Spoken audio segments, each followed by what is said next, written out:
Hello, welcome to our podcast, Global.Science. I'm Lev Hordisky. I'm Fabio Battistuzzi. So, Fabio, what did you want to be when you grew up? And by grow up, I mean after your PhD.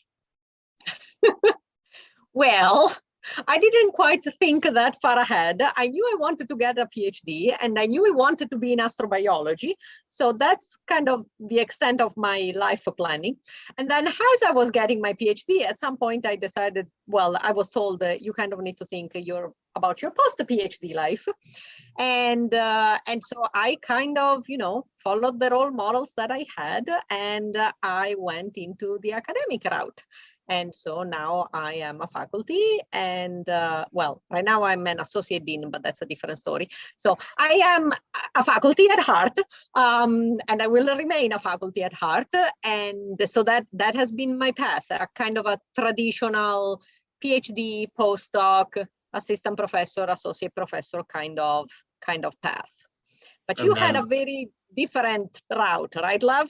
Yes, because I finished my PhD right when the Great Recession happened, so there were like no jobs. So I traveled for a while, and then I ended up at Arizona State University working on non-traditional projects related to online and digital education, which at the time was still this was in 2010, wasn't really in vogue. Online was synonymous with crap.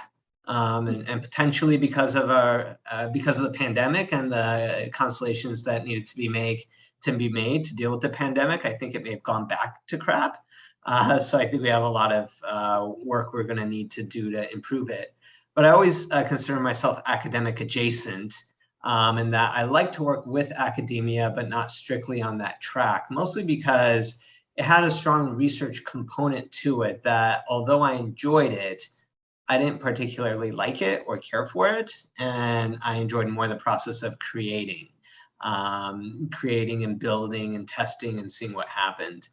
And now it's gone even more non-traditional, where I'm just working at various universities. And right now we're recording this in Brazil, which is a difference, a bit different from where we started the podcast a number of episodes ago, because I was in your house recording this. I've been in several houses since then. You went from Michigan to Virginia to Brazil, connections with the Virgin Islands. Yeah, you've kind of been all over the place. I always find it amusing that during the pandemic, when most of the world stood still, you kind of hopped across multiple countries. It's been loads of fun with all the border crossings and COVID controls and everything. But I think it's important to think about these career tracks, because definitely when we were starting off, about 10 years ago, it was just dawning on a lot of faculty that they were producing more PhDs than there were professor jobs for. And so we started getting training in what else can you do with your PhD? And it tended to be like faculty, but at crappier schools. Everyone wanted to go to the R1 school. So I think now the situation is a little bit better, in that there's an acknowledgement that there are many pathways you could take after a PhD, and that it doesn't have to be a faculty. And for many people, the faculty position might not necessarily even be the right path, because there's a research requirement, there's a teaching requirement, there's a service requirement, and there's a requirement to spend about 200 hours a week doing all of this. So pretty much, yes. But it's also a question of where your passion truly lies, right? For me, the traditional path worked because what I wanted to do was research and teaching. So not so much the service, but the research and teaching works for me. The service is something that I have to do, and I actually don't mind it that much. And so for me, it worked. But there are many of the students that I interact with, they have a stronger interest, for example, in industry. And so they don't particularly care about or are interested in the teaching aspect of things. So they do like the research, but they want to do, for example, something that is very, very applied. And so the industry works for them. So this realization that there are many different ways of applying skills that you gain during your graduate school is something that I think has finally come into the light. and the faculty don't feel offended anymore if a student doesn't want to follow into their footsteps. And we are actually happy to help students explore new avenues, also because they end up becoming our collaborators. So it's a very good thing also for us now. And it creates a large network that you can draw on that I think helps keep academia from being too insular, because I know the idea of connecting to industry or the nonprofit sector or government wasn't really a thing when I was in graduate school. Maybe the oil industry, because I was in a geology department, but beyond that, it was something that wasn't really talked about. And so the idea that you can now apply the skills that you get in graduate school to lots of different places, I think is very promising. And like you said, it creates connections that enrich academia in return. Yep, exactly. And so I think this is some of the things that we're going to discuss with our guest today, Dr. Sanjoy Som. He's a research scientist and the founder of the Blue Marble Space Institute of Science. Welcome, Sanjoy. Hello, Fabia. Hello, Lev. Thank you for having me today. So, Sanjoy, tell us a little bit about your path from, PhD or even pre-PhD, because I think, like myself, you are you were an international you are an international scholar, right? You are across multiple countries, and so how did you end up in the position that you are in now? How much time do we have? It's been an interesting and non-linear journey, which I think is true for all of us involved in astrobiology.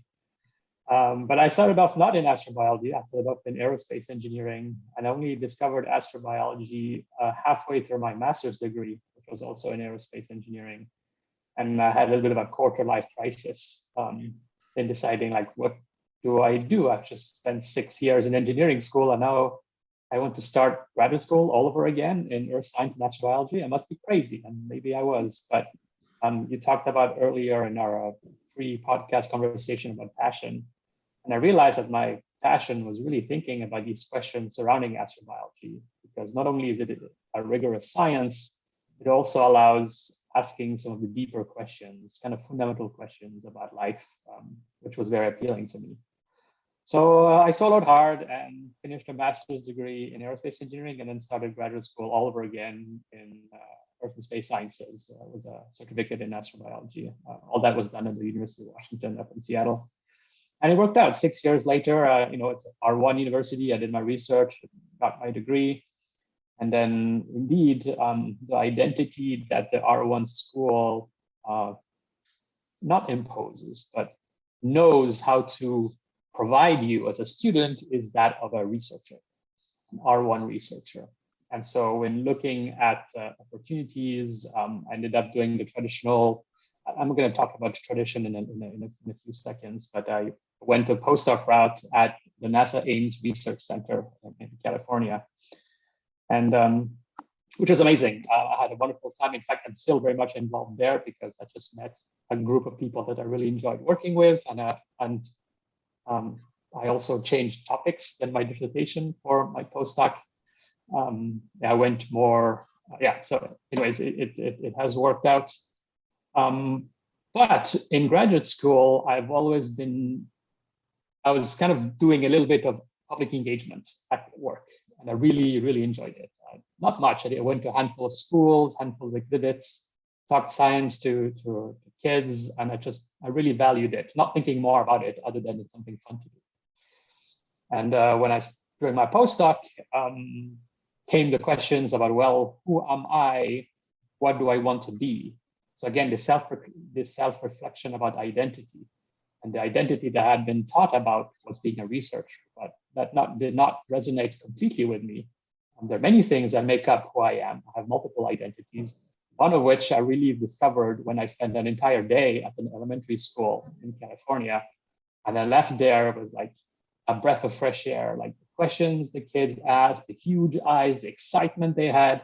I realized that public engagement is something that I want to have built into my profession and that is valued as part of my profession. And so came the challenge also in deciding where to go, what to do, because I had made a new community of colleagues at NASA Ames, which I really enjoyed. The topic of my thesis was really, there was no community around it. It was on paleobarometry, so measuring air pressure on Earth from a very long time ago, and there's nobody works on this. And to establish, it was a great dissertation topic, but as a place to do future science, I want to be part of a community, colleagues who think about the similar topics that I do, which is why I went into hot spring geochemistry, which is what I still do now, just because it was a wonderful community and I found wonderful people to work with. And my mentor, who was my postdoc advisor at Ames, is now my colleague. And so, like you, Lev, I finished my PhD shortly after the Great Depression, and so indeed the amount of positions available was trivial. And I had started a nonprofit while in graduate school to promote an idea that I had a few years before, which is that humanity needs a common symbol when exploring space. So it was a nonprofit which kind of promoted that idea. And so as the postdoc was ending, I realized that, well, I've been talking with some friends that we wanted to start our own Institute of Science where public engagement is built into the philosophy of the organization, at the fabric of the core of the organization. And that's where Blue Marble Space Institute of Science came about. And so but I didn't know anything. I was not trained in business, right? So during my postdoc, I actually went to business school at night to learn the basics of business.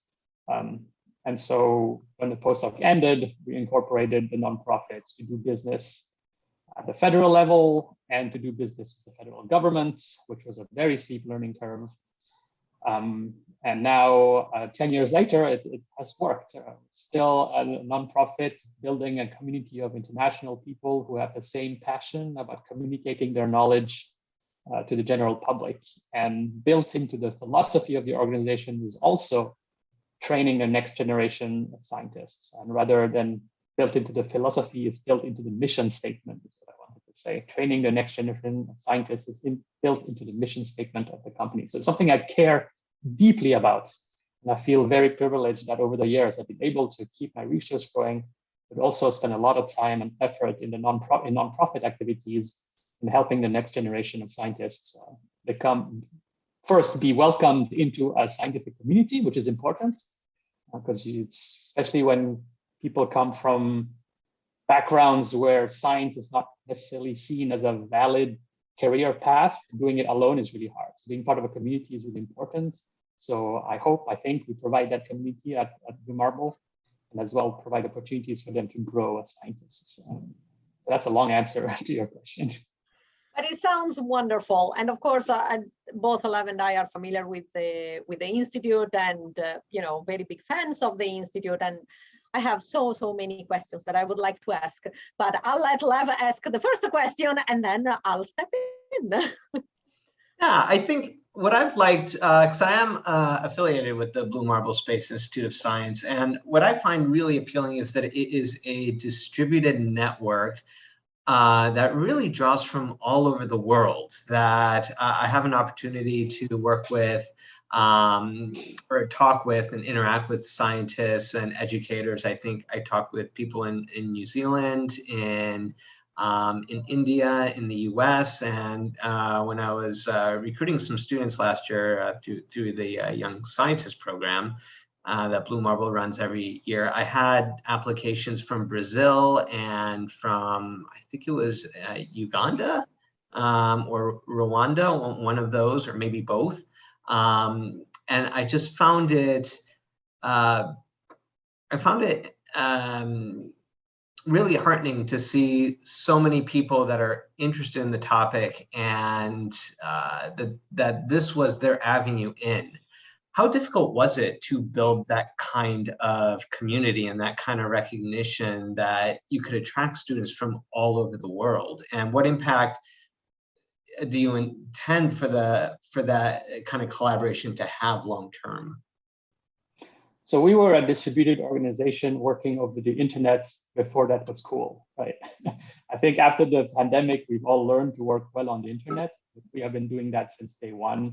before Zoom was a thing, we were using the tools that existed back then to really build a network of internationally minded people. And it goes all back to that initial philosophy of finding a symbol of international unity in space exploration, right? Science is perhaps the best activity that humankind does together, right? I have a small passion for watches, and I have a watch which has the watch face has a celebration of the United States and Russia's the Mir Apollo rendezvous in the 80s, space activities. And I mean, even today, like you see the conflict that's at the political level between Russia and the United States, and yet we work collaboratively beautiful with the International Space Station, right? So there's something about science that brings people together that is completely erased in the political world. And so the idea of a common symbol, which is, this is a podcast, but I'm going to show it to you anyway. It's just the image of the Earth from space, right? That would be beautiful to have the astronauts wear when they travel in space. That's kind of the philosophy we try to educate our students with as well. And the beauty in humanity lies in its diversity. And so being able to bring together these early career researchers from all over the world to learn how to work together, to appreciate the different diversity and thought, be comfortable with their different beliefs. That is the way forward for humanity. We are to get away from the mess that we're in. It feels like in the past few years, humanity has gotten more split, in that it's suddenly people are afraid of people who don't look like them. They're afraid of people that don't talk like them or believe the same way they do. But yet that's such a source of beauty, and you're able to admire your own beliefs and cultures if you have the perspective of learning from the others as well. And so this philosophy that we have, I think, at Blue Marble, of bringing people together into a community of international minds and appreciating the fact that we are different and celebrating that is incredibly rewarding. And to see those early career researchers on their first day, and they have doubts, they don't know anybody, they are not very confident in their science. And 3 months later, they give a beautiful science presentation, in front of all their colleagues. It's just very, very rewarding. And I think pretty much everybody who is in the sciences, or at least I would hope everybody who is in the sciences would agree that sciences allow us to see the world from a unified perspective, in a sense. And not that scientists don't argue with each other. We argue all the time, but we argue on very specific topics that is never personal. It always ends up being, how do you interpret this data, or, what do you think this means? But at the end of the day, our goal is the same. We want to understand us, our planet, our galaxy. We just want to understand how things work, and that's a very strong unifying principle, I think. That is very nice to see that Blue Marble managed to put at the very core of its essence. It's reassuring, in a sense, hoping that that's eventually the path that all of humanity will take, hopefully. So let me ask you this: obviously, building such an international network requires skills that, like you mentioned, you went to business school in the evening to learn how to do certain things from a business perspective, but it's also a question of learning how to talk to different audiences. So have you found that graduate school and the path that you have taken has helped you in building those skills? And would you have any suggestions for anybody who may be interested in building those skills? Because those are skills that are very useful regardless of the path you take, right? Learning how to communicate is fundamental. Absolutely. If you don't know how to communicate your knowledge is essentially useless. Yep. So, that is why through our Young Scientist program, we spend a lot of effort in providing workshops and opportunities for our students to learn about communicating effectively. So that's incredibly important. And I was lucky in a sense that, going from engineering to sciences, I had in how engineers think. And because I did a degree in astrobiology, which is essentially an interdisciplinary, transdisciplinary major, there's a lot of opportunities to communicate science, my particular discipline, the earth sciences, to others in astrobiology as well, who are not earth scientists. So in my graduate career, I had to give a lot of talks in the classes that I took, as I'm sure you both had to do as well. And in those classes, there were astronomers, there were oceanographers, there were chemists, there were engineers. And so how do I communicate the value of my knowledge to those people is something that you do by practicing, practice. So that's how you get to Carnegie Hall, right? And so I always volunteered to give presentations when it made sense for me to do so, and put myself in uncomfortable situations. Initially, I was intimidated by going to schools and talk about my science, because it's a different language that you have to use to talk to people who are not experts versus your colleagues. But again, I just went there and I screwed up a few times, used words that nobody understood. But if people are very open, like, hey, I didn't quite understand this, can you repeat? And I'm like, facepalm, of course, sorry. So I mean, now I always took the opportunity to try and talk to different audiences. I continue to do that during my postdoc. I've given talks in bars, I've given talks in museums, just that force myself to put myself in situations I would not necessarily be comfortable in. And it's always a good time. Like, you are your worst critic always.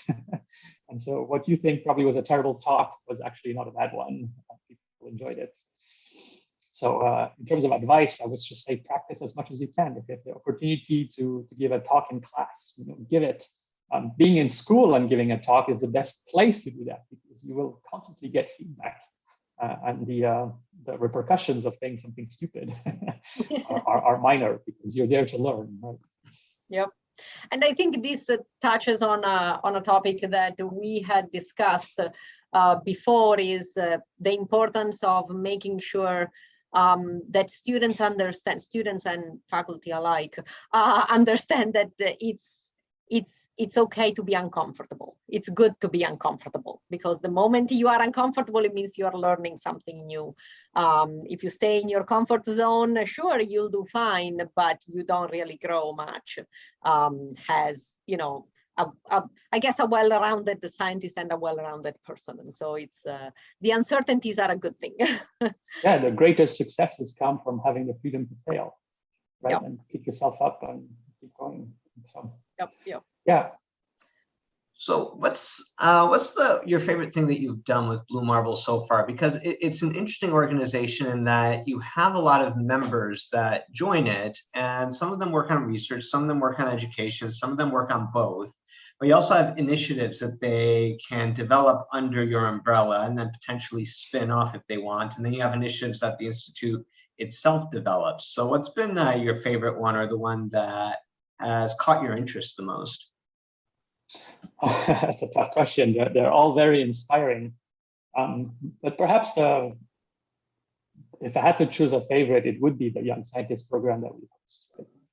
Last summer, we had over 100 students from 26 different countries working at the Institute online for the summer. The energy they brought to the organization was phenomenal. As I mentioned, it was extremely rewarding to see them grow and interact with each other in ways that I could not predicted. Those are the future leaders of our world. And so, if they can learn from an early age to interact with people who are different than them, then we're in good shape. And so I really hope that we can scale the program, but it's very difficult in this resource limited world as a nonprofit. And so we're doing the best we can with what we have. But the word is spreading. We did our first Young Scientists program in 2014, I think, where we had 1 student. And in 2021, we had over 100. So, but it was it's a lot of work on the staff to manage such a large program. So the realities of COVID have made it such that we are more resource limited than we were. And so we have to unfortunately scale the program in a way to scale back in the program in order to maintain its quality. But that's only temporary. as the world opens up, hopefully business opportunities will open up again and we can start scaling up the program. The other initiatives, I'm sorry, go ahead. That's still a pretty good growth curve that you have from 2014 to 2021, from 1 to 100. That's pretty good. That's the beauty of the internet, though. You can bring a lot of people together quickly. You don't have to travel. It's also a program that's part-time because we are very much aware that for a lot of people around the world, doing science is a luxury, and because it's an unpaid internship, again, because we're resource limited, we make it part-time such that people can have their jobs, can support their families, while at the same time still take part with their internship opportunity. It's also neat that during the program, you have the resident scientists or the affiliated scientists with the Institute to host those students, because I know for me, it was neat that you provided a central program on science communication and ethics, but then the actual, so they had a curriculum they needed to do, but the research project they were working on, it was whatever the advisor who took them on wanted them to work on. And I think that that's a really neat mix where you provide this core skeleton on which both the students and the scientists involved can build what they want on top of that skeleton. Thank you. Yeah, so as I mentioned when we first started the conversation, is this question about identity, right? Where the universities teach you a single identity, that being a researcher. But we all have different interests, we all have different passions that drive us. There are multiple identities that one can be as a scientist, not necessarily a researcher.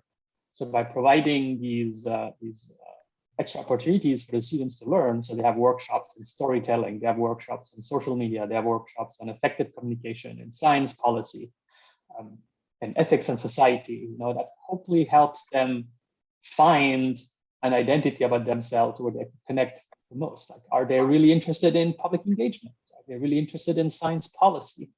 Are they, there's also a workshop on like Unix fundamentals, right? Something you can't escape as a scientist. I should get my students to take that workshop. Yeah, how do you dive into a computer and make it do what it's supposed to do, right?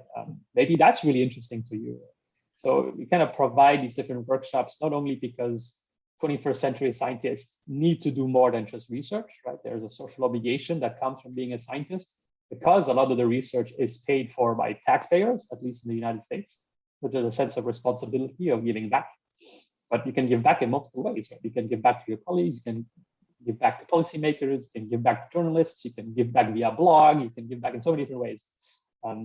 But people don't necessarily know or find it intimidating to take that first step. So by providing those workshops, hopefully kind of break the ice a little bit, allow discovery, self-discovery, I guess. I wish I had made that effort in my younger years, really seek to understand who I was, what I wanted, rather than kind of following the path that's in front of me, get your degrees, get a postdoc and get a job, Just really take the time to reflect. Maybe it requires a bit of maturity to do that, but I think it can be taught, right? How to think about oneself from different parts that make up who you are. Yep, but it can I agree with you that it can definitely be taught, and it's something that is really badly needed, because at least in the US, many, if not most of the curricula that students go through are, we are in 2022 now, and we still teach the way we taught in the 1980s or the 1990s. The content may have changed a bit, but the structure is still the same. And the world is different now. And so we need a different way of shaping our young minds so that they become more connected to many different aspects of the world and not just one or two. Actually, I wrote a paper about that. Where I find that the curriculum in schools teaches you to be a great individual, right? You're taught STEM, you're taught arts, you're taught all these things that help you, gain knowledge to function in society. Almost, I think what is lacking also is like, how do you handle emotions? Something that you learn in life through experience, but it's also something that can be taught, right? I think all of us have fallen on our faces so many times because of our inability to process complex emotions when we were, younger. But it's, again, handling emotions is something that can be taught, and I wish that was the case. What I wish also schools did more of an effort on, and I understand the restrictions of public education, don't get me wrong, teachers are heroes in their work, but I want to emphasize that providing perhaps some effort in building students who are aware that they are global citizens, it would be of value as well, not just gaining knowledge for the sake of functioning in the world, but operating among other people. So that's where I think the Earth from space, I keep coming back to that, what started a nonprofit and what guides kind of my education paradigm is a wonderful way to teach that ability to function in a global society, because it allows you to see yourself from a different perspective, and a perspective that's neutral, that we can share with all other humans. At least it's a conversation starter. Yep. I think that's an excellent note to end on. And so if people want to learn more about Blue Marble, where can they go? Bluemarble.space. Bluemarble.space. That was bmsis.org. That's the Institute of Science. But okay. BMSIS is the research arm of Blue Marble Space, the organization. Got it. Excellent. Well, thank you so much for your time. It was great chatting with you. It was a pleasure. Thank you for having me, Fabian. It's great to see you again. Thank you, Sanjoy. So, Lab, our usual final question. What did you learn? I think what I learned that was most interesting to me, and I've been thinking about this for the last few minutes since it was mentioned, was the idea of science identities. Because when you think about science, there's a core identity kind of associated with it, which is that you are a researcher in a lab coat, doing some esoteric stuff and are disconnected from reality and maybe a little bit crazy. But I like the idea of developing science identities, which is something that I think is not done very well in any graduate program I'm aware of. There's very much that researcher identity, but there's going back to how we started this podcast, the identity that you could be a science educator or a science journalist and have a very strong background in science, or like a lobbyist or someone working with the government.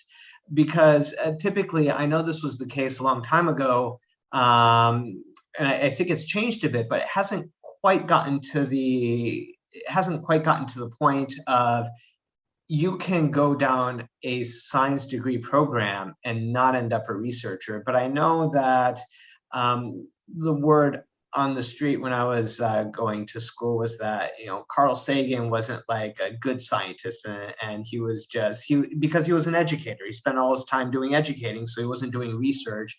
So he wasn't really like a good scientist. But I like the idea that is okay. You can have a strong identity in science, but not do research. And I think we are, especially in the last 10 to 20 years, where the fact that scientists did such a bad job communicating the work that we do, and now we've got all this pseudoscience and alternate realities and alternate truths and alternate facts, has really driven home the point that, yes, if you can have, it is important to have these non-research science identities. So I think that was my favorite thing that came up. And I like that Sanjoy is moving in that direction and training students to think in those terms. But I think it's something that should be incorporated more into a lot of other formal degree programs that are offered. How about you? To be fair, obviously, when we talk about our experiences, we are talking about our experiences that now are, 15 years ago. So a lot has changed in 15 years. What I think hasn't quite happened yet is this change becoming common knowledge in the general public.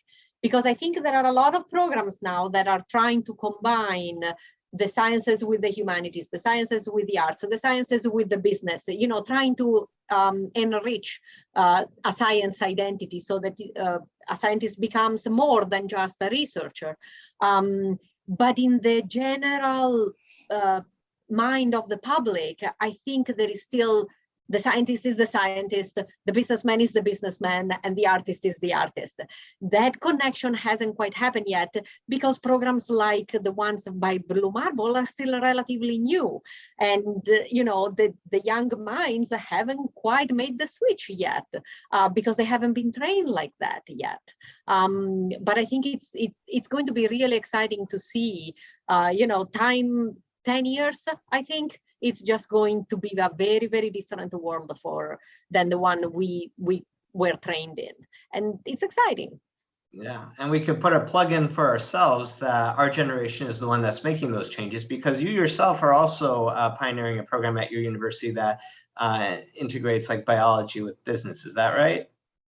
Yep. We're doing the business of science, and we're trying to get funding to start that particular area so that students get trained, and when they're done with their PhD, they can open and start a biotech company because they have the background, and so they can actually do that as part of their graduate program. So I think a lot of people are trying to change things. Obviously, usually it's a generational change that needs to happen, so the younger minds will be the promoters of this. But I think every one of us that has been involved, especially in an interdisciplinary science, knows the importance of not seeing ourselves as one thing, but as multiple things. And I always found it curious because everybody talks about work-life balance, like if we have two identities, right? We have our family identity, our personal identity, and our work identity.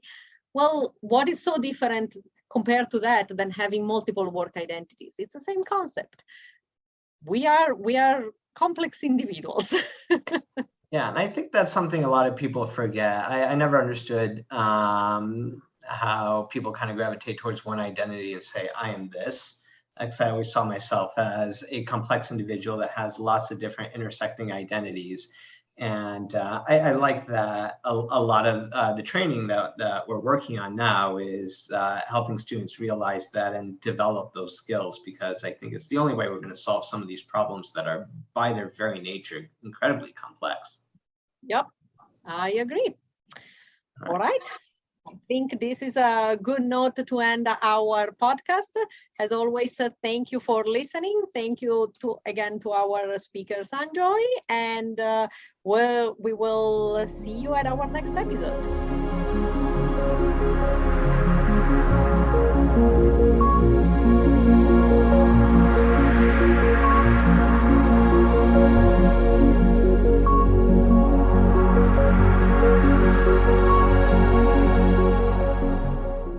Today's music is Cosmic Glow by Pixabay from pixabay.com.